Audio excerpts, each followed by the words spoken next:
All right, Rob. Lot going on down in Jacksonville. First year for the legendary college head coach Urban Meyer, and it hasn't gone well in Jacksonville, to say the least. That team has won 2 games. Now, that is an improvement. They were winless last season, and so at least they've won a couple of games, but it's been a horrible year. They're 2-11. And Trevor Lawrence, their number 1 draft pick at quarterback, who's supposed to be the next Peyton Manning and all of that, has actually been regressing, Rob. Is that Peyton Manning with the fused back? Which Peyton Manning are we talking about? Right. Now, it's, in fairness to Lawrence, and you know this, Rob, Manning had a horrible rookie year, too, or at least statistically. No, he was terrible, right. 26 TDs, 28 picks, I believe. Yeah. It's just but Lawrence, Rob, 9 touchdowns, 14 interceptions. And like I said, the thing about Lawrence, Rob, is he's been regressing. Like, you expect a rookie to struggle, especially if he's in a situation like this where the team isn't that good, right? We've seen it, Troy Aikman and many others.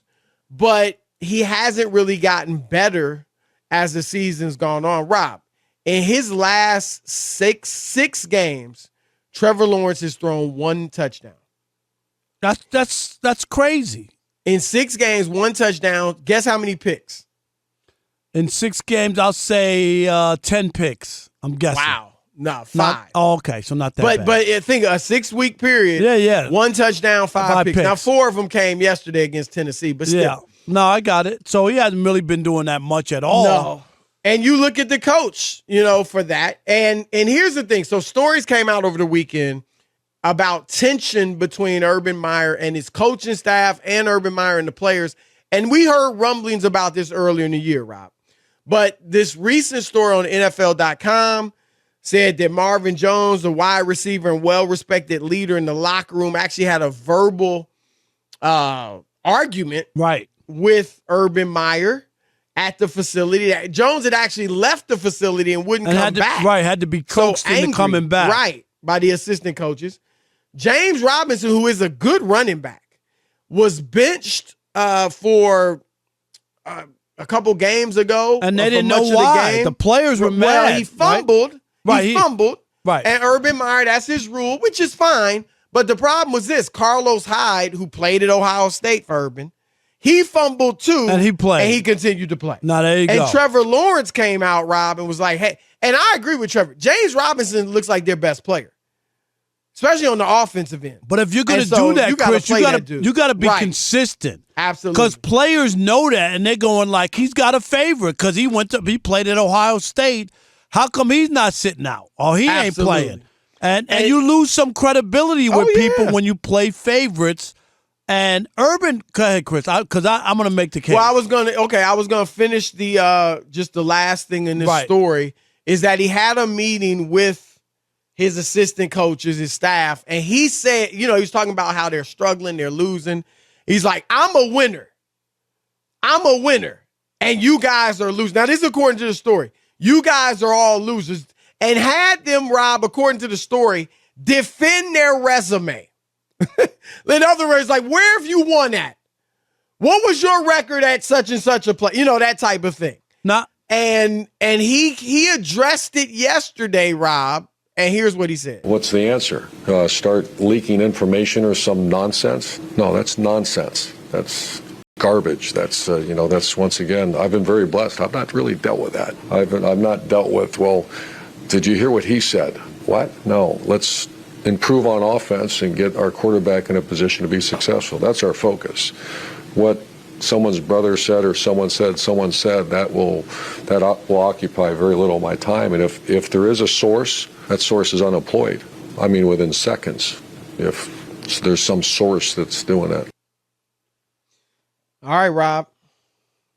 Go ahead. All right. If I'm Khan, isn't that his name, Chris, the owner? Shad Khan. No. Shad Khan. If I'm Shad Khan, I would fire Urban Meyer at the end of the year. And I know everybody's saying, but that contract, you got to pay the money. $60 million, Rob. Is that what's left? No, total. It was like 5 years. The reports was 5 years, which were never completely confirmed. But yeah, 5, 6 years, $60 million. So bottom line, you'd probably be on the hook for another $50 million. Yeah, so. right. Something like that. $50 All right. But I got a problem, Chris. Nothing has gone right. And we're talking about, we already know what's happened on the field, right? Which is bad, and no progress. They're not getting better. You just talked about it. Lawrence is regressing. And Chris, think about what he did when he started. His whole tenure from day one has been bad. Hey, Tim Tebow, who lives next door and is a friend of mine, who's 33 years old, trying to play a position he's never played. Come try out for the team. That wasn't good. How about the Iowa strength and conditioning coach, Chris, who had a racist past and players came out and was forced out of that university? He tried to hire him and stood up. Chris Doyle, and pushed back on that guy. Remember at the press conference? Yep. Right? Oh, no, I know Chris Doyle. Blah, blah, blah, blah, blah, blah. And then when players pushed back, Chris Doyle had to step down after a day or two on the job because the NFL players weren't having it. They said, we're not having that guy. And now the team's bad. They lose a game. Was it in Cincinnati? And instead of going home with the team, he stays behind, says he wants to spend time with his grandchildren. He leaves his wife at home with the grandchildren, and he's getting a lap dance at his sports bar from some co-ed. That sounds crazy, but it was. Right. It was a lap dance. It was a lap basically. dance. Yeah, it really was. So when you look at all the stuff that's happened, and then, Chris, to ask these guys to justify when they won and that they're not losers, hello, Urban, you're the loser. You know why? You hired all these guys. These are the guys you hired. This is your staff, Chris. Khan didn't hire them. You didn't do your due diligence. Strange, Rob. That doesn't make sense. That's strange, right? That's your staff. That's what's strange. Unless they made him keep some of the guys. I don't believe it. When you got, I don't know. I don't know what the situation was. That's his staff. It is his staff. That makes Think no about sense that, to me. Chris. Usually you hire a staff, you're familiar with everybody, you believe in them. You're a staff. You're one. So I'm with you on that.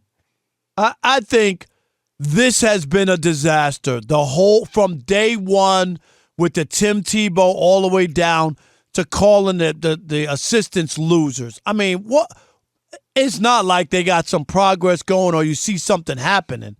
And you know what, Chris? I know it's hard to swallow that pill of $48 or $50 million left on the contract. It is just, as an owner, you would be like sick. But you know what? We've seen it done. And I'm going to give you an example in Arizona with Steve Wilks. Was that his name? The coach who was 1 year. One year. And they jettisoned Josh Rosen, too. And Rosen was a quarterback, and they said, nope, we don't want Rosen. We don't want Wilks, and we'll just bite the bullet. And guess what? 3 years later, they got a 10-win team who's playing tonight on Monday Night Football, Chris, because they decided enough is enough. We've seen enough. If you haven't seen enough of Urban Meyer, he's not the first, Chris, who's come to the big time, come to the NFL, and crapped out. He's not the first one. He's on a long list. Just because you had success in college football doesn't mean you could do it in the pros. And Nick Saban, but arguably the best college football coach ever, didn't have success in the NFL. Right. This is not new. And he wasn't nearly as bad as this, but he didn't have success. Right. I'm ready to make a change at the end of the year. I'm not. And you make a great case. I can't really go against any of, obviously you brought some facts, but you brought Urban Meyer in to create your culture. And I get it. It's been badly created thus far. There's no doubt about it. I'm not defending it, but I'm not getting rid of him after 1 year. I'm going to give him at least another year to build this thing. Now I'm sitting down with him and having some real pointed conversations. That's the type of person I am. I'm going to sit down and talk to you face to face, man to man, and say, look, this needs to change. That needs to change. And Rob, I'll tell him too. And you talk to him like, look, because here's what's going on, Rob. The old college approach is not working. That's what this is. It doesn't work. Everything all these reports, and for the record, Urban Meyer denied the coaches, calling them losers and all that. But that don't sound like a story you make up. There's something there. You know what I mean, right. Chris? That ain't that. But here's the thing, Rob. This is a college head coach who's used to running the roost, right? He's the boss. He's the highest paid person in the state, right? And he's got all the boosters, the president, everybody's on his side, and you're just a lowly scholarship athlete. And he's talking to the NFL teams on your behalf, the whole nine. And he can say and do whatever he wants. And I'll say this, right? The stories do sound like that story, and like you said, it sounds plausible. Certainly doesn't sound like something you'd make up right. about him calling the coaches losers. Just from and I'm not even putting myself on their level, but this is old school. From playing high school football and college, knowing how the college culture is. Right. I can see that. Yep. Where did you I can win? see that. What have you ever Absolutely. done? Right. I can see it too. Coaches this is old school, and anybody that's got a little age on them that played football at high school or college level, this is how coaches talk. In basketball, coaches said things like this. Nowadays, oh my gosh, no, that's how it was. And Urban's trying to bring that to the NFL, Rob, with grown men, and it ain't working. And that's where, if I'm Shad Khan, I'm sitting down with him, and I'm not demanding he change everything because, he's got to be who he is to a degree, right? But you got to talk with him like, look, you got to consider, you got to do some things differently. This isn't college. These are grown men with families. And half of them making more than you. Yep. Like, you know what I'm saying? And so I hear you, Rob. Certainly if he gets fired, it's hard to argue it. But if I was Shad Khan, I would give him at least one more year and see if we can get this thing together. But like I said, I'm having pointed conversations with him to make sure that we're on the same page. All right.